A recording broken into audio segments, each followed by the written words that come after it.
Eh bien, rebonjour, il s'agit de la deuxième partie de la vidéo qui a pour thème le choc anaphylactique ou l'anaphylaxie.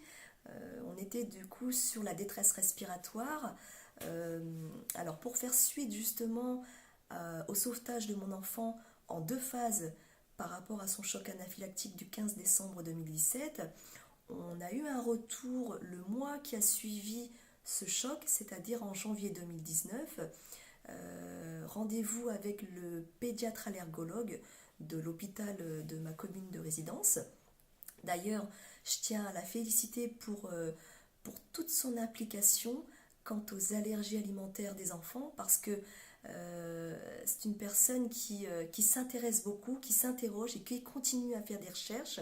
D'ailleurs, elle est rédactrice d'articles et elle a, avec 5 autres médecins allergologues, eh bien, il y a un site qui a été créé en 2015, donc qui est très intéressant.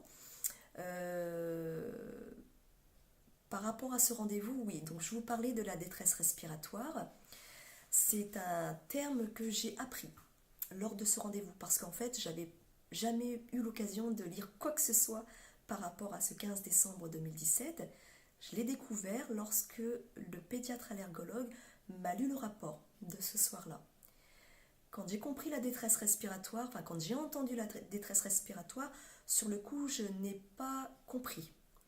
J'ai beaucoup travaillé pour comprendre ce qu'était une détresse respiratoire liée à un choc anaphylactique. Et puis avec le dernier drame qui s'est produit en mars 2018, eh bien j'ai encore mieux compris que la détresse respiratoire d'un enfant en cas de choc anaphylactique n'est pas du tout similaire à un enfant ou un adulte ou une autre personne en détresse respiratoire parce que elle a une pathologie telle que l'asthme. Alors je vais vous mimer parce que ça va être beaucoup plus visuel.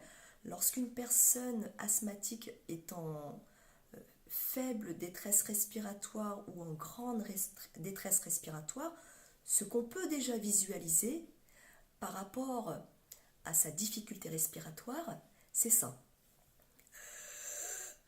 Voilà, vous entendez justement la difficulté à ce que l'air entre et l'air passe. C'est ça qu'on entend, un sifflement, voilà, une gêne, l'air qui passe très très mal. Ça, c'est la détresse d'une détresse respiratoire d'un asthmatique. Maintenant, euh, la détresse respiratoire liée à un choc anaphylactique, c'est loin d'être ce que je viens de vous évoquer. C'est invisible, c'est transparent. Pourquoi? Parce que la détresse respiratoire, elle s'exprime de la manière suivante. Elle s'explique parce que ce sont l'ensemble des organes du système immunitaire, l'ensemble qui est en danger. Et cette association d'organes en danger manifeste la détresse respiratoire. Et puis la suite de cette détresse respiratoire, malheureusement, c'est la fatalité. C'est la dernière phase. C'est l'intermédiaire. Voilà, c'est l'intermédiaire, oui, c'est la phase finale, on va dire. Donc, faites bien attention, parce que pour celles et ceux qui n'ont jamais vécu de choc anaphylactique en détresse respiratoire, ce que j'aimerais vous transmettre pour que aucun parent ne puisse vivre la limite de la fatalité comme je l'ai vécu, eh bien cette détresse respiratoire, elle est à prendre en considération, mais majeure. Vous n'entendrez jamais. Après, quand vous avez un enfant qui est effectivement en âge de pouvoir s'exprimer, dire ce qu'il ressent, c'est une aide. Par contre, quand vous avez un enfant qui est beaucoup plus jeune et qui n'exprime pas trop ses sentiments ou qui ne se parle pas encore, ça c'est encore autre chose. Mais moi je suis dans la situation d'un enfant qui sait s'exprimer, qui vous expose certains symptômes hein, à sa façon, mais que vous pouvez très vite comprendre. Euh, En tout cas, sachez que là, les douleurs abdominales, c'est l'association de plusieurs organes qui sont en danger. Donc là, vous agissez très très vite grâce au stylo auto-injecteur d'adrénaline. Voilà ce qui est de la détresse respiratoire. Alors je prends mon petit carnet parce que en fait j'ai plein de choses dans ma petite tête et du coup j'ai besoin de structure. Euh, voilà donc ce qui est de la détresse respiratoire.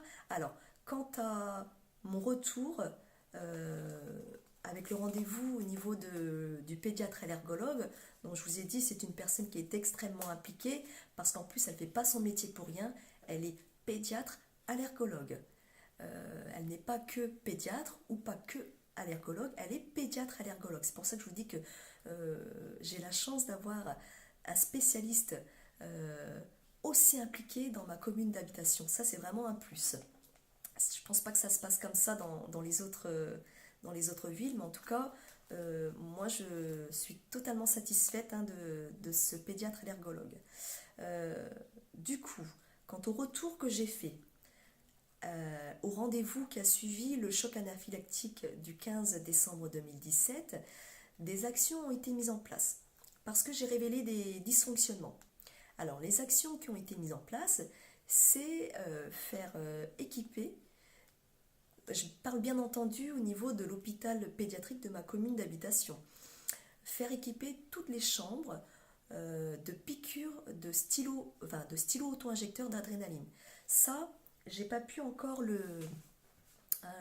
voir si ça avait été mis en place parce que j'ai pas eu encore eu l'occasion, enfin j'ai pas eu l'occasion de m'y rendre.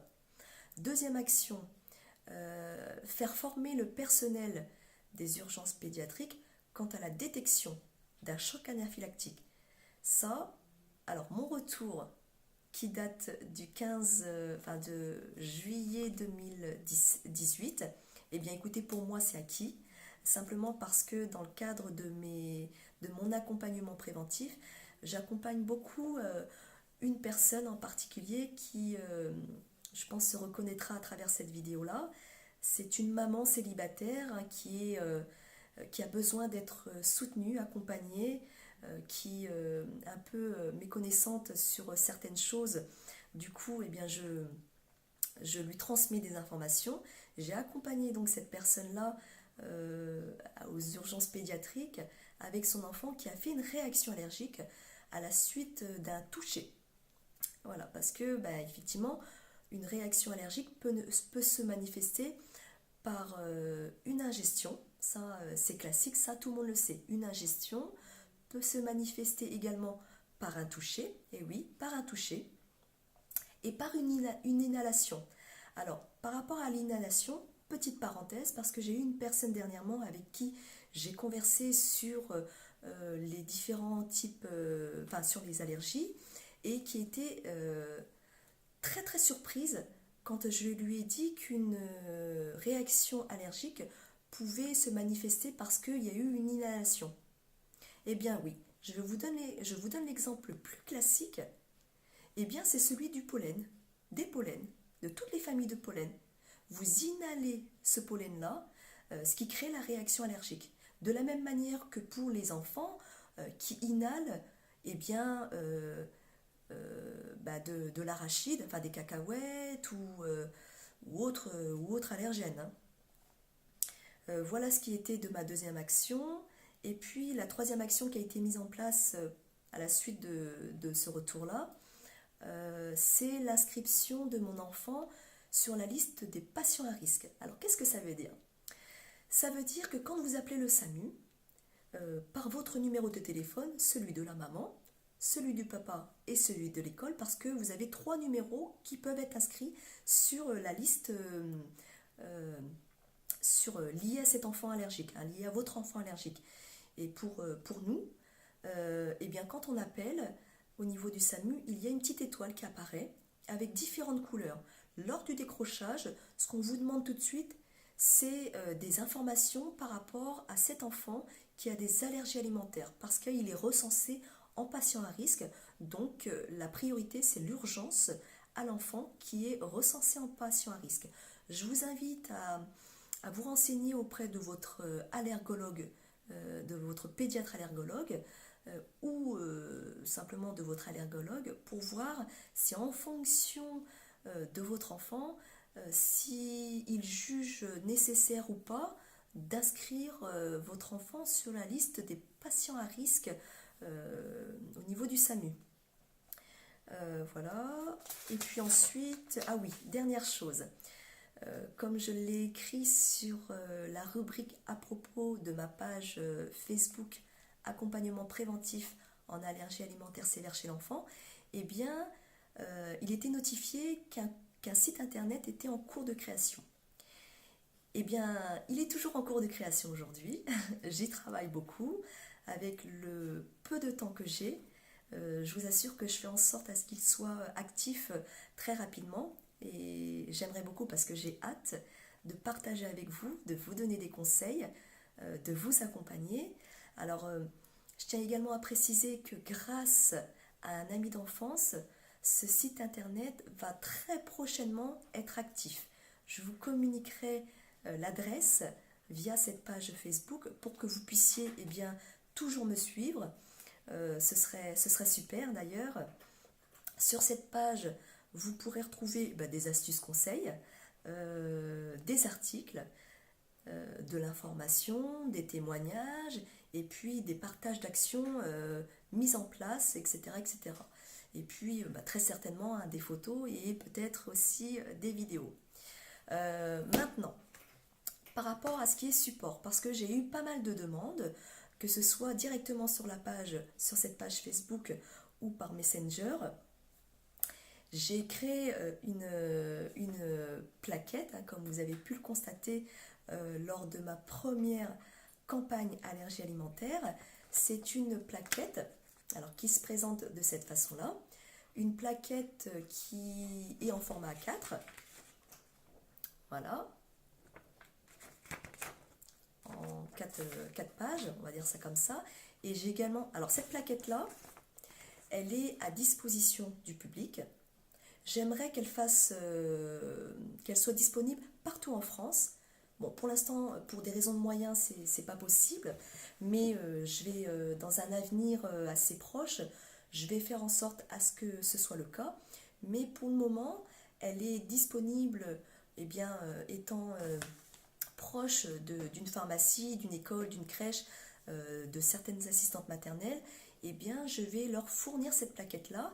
Par la suite, je vais m'étendre un petit peu plus au niveau des autres pharmacies et m'étendre encore au niveau de toutes les structures liées à l'enfant, que ce soit centres de loisirs, pédiatres, pharmacie, cabinets médicaux, hôpitaux, cliniques, assistantes maternelles, dans les salles recevant du public très très jeune pour les spectacles, pour les associations liées aux assistantes maternelles, parce que c'est des relais d'assistantes maternelles, il y en a plein partout en France, plein dans ma commune aussi, donc je vais déjà débuter au niveau de ma commune principalement, parce que comme je vous l'ai dit, par manque de moyens, je peux pas parce qu'il faut l'édition, il faut la quantité déjà pour la rendre disponible, et il faut le moyen financier également pour la rendre toujours disponible. À côté de cela, ce qui me sert lors de mes interventions, ce sont des affiches que j'ai moi-même réalisées. Alors tout ce que je vous dis aujourd'hui et par la suite, tous les supports que vous allez voir apparaître tant au niveau photo que vidéo sont des plaquettes que j'ai entièrement réalisées Lors de mes interventions, c'est principalement des affiches en format A3, comme vous pouvez le voir juste derrière. Il y en a deux, et en version miniature, à remettre justement aux demandeurs, j'ai ce format-là, A4, qui se replie de la même manière que au niveau de la petite plaquette.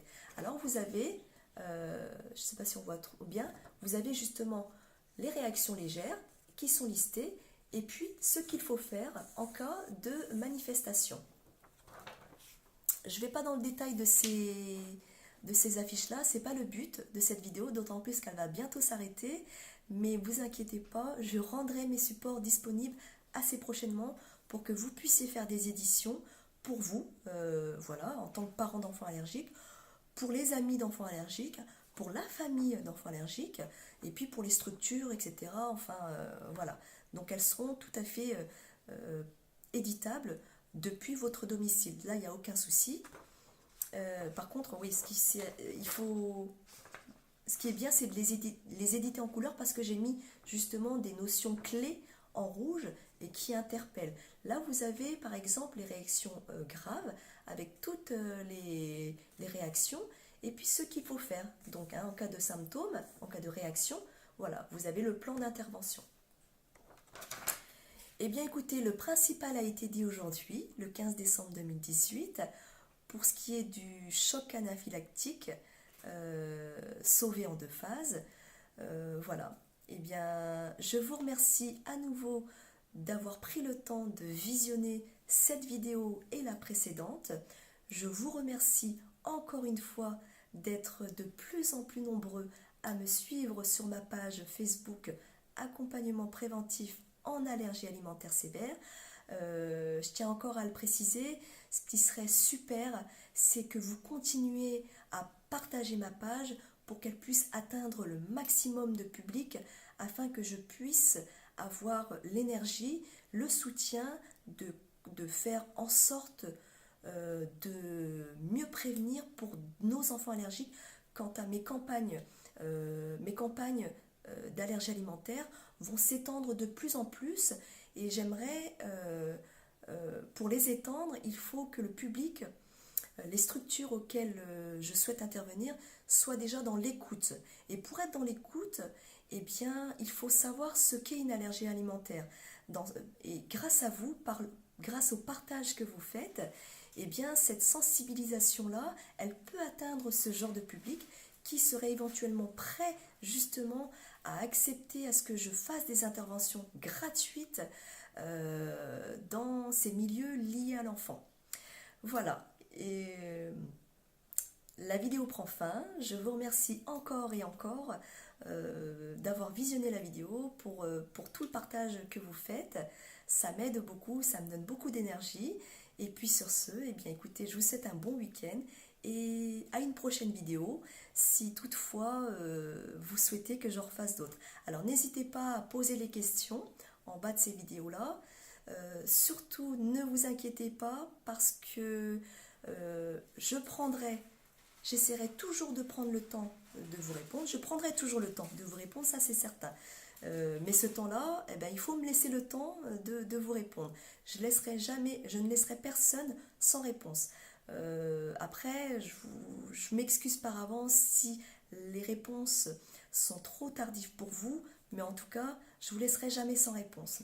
Je vous remercie et puis je vous dis à bientôt. Au revoir.